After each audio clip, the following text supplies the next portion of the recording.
Hey guys, it's Mr. Alt, and today I've decided to hold a fan meetup for Super Mario 3D Land to see how many people give a shit about the game. Don't worry, I sent out invites and the responses have been like, why would I fly out to Canada for one day just to talk about a 3DS game I never played before?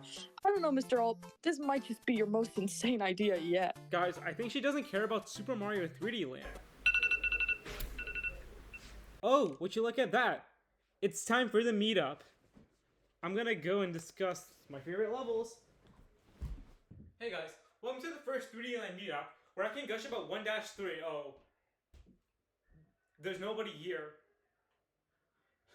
I should have just advertised free food. 3D Mario is one, or if not the most influential and important series in video game history.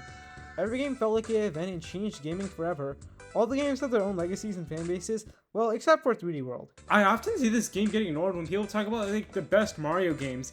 And today, I want to explore why people don't talk about it often, and how it should get the recognition that it deserves as a pretty good and unique game.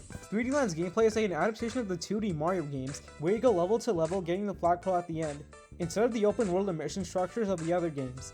I feel like this, along with the game's more basic presentation, is the reason why people dislike it, since it gave off the feeling that Nintendo was just playing safe, and that it's just a standard platformer without anything new to the series given it's on a handheld.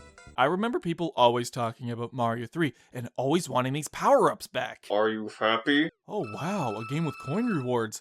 I could lie down all day and feel more fulfilled. Instead of evolving things from the previous entries, they just did 2D stuff, but in 3D. And also over-homogenizing his brand. It's almost like I could be an expert on this game without once seeing it. Well, it's made worse by the fact that it was released a year after Galaxy 2, and fans were awaiting the next mainline Mario game, so it did not really help. However, if we take a deeper look, you start to realize that the game's actually pretty unique and somewhat experimental. So the game's focused on level design, the developers made sure to add a bunch of new styles and gimmicks to keep things interesting. So here's a few examples. 1-4 is a level where Mario gets on a switchboard and water occasionally rises while launching you to progress the level or find stars.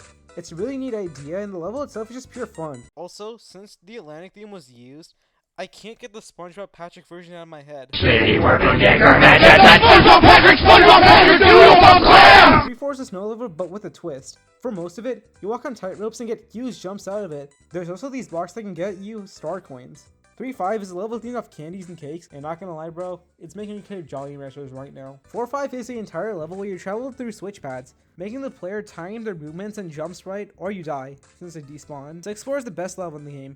It uses the beat blocks where they appear and disappear to match the background music. It's very challenging to get the timing right, and the wall-ups just block your movements when you go left and right. The lead-up to the Bowser fight has you roll on objects through the lava so you can traverse it. So point is, 3D Land is surprisingly experimental with its levels, and people writing it off as generic does not get the credit it deserves.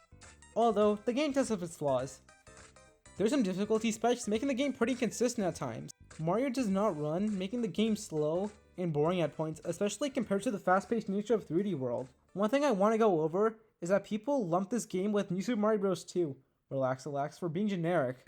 This looks so similar to 3D Land it hurts. The menu, the map screen, the power-ups. If I was a parent trying to purchase one of these, I would be confused.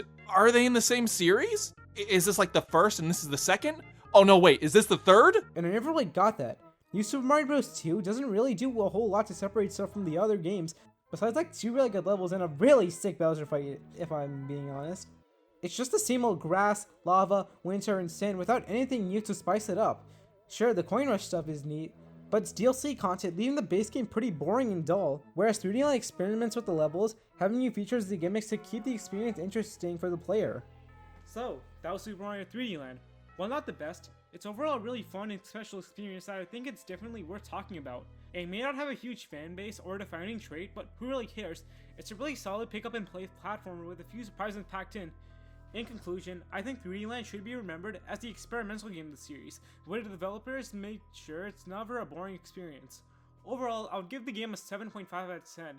It's pretty good, and you should definitely buy a 2DS if you want to try it. Trust me, you will never get bored of it. Anyways, thanks for watching the video.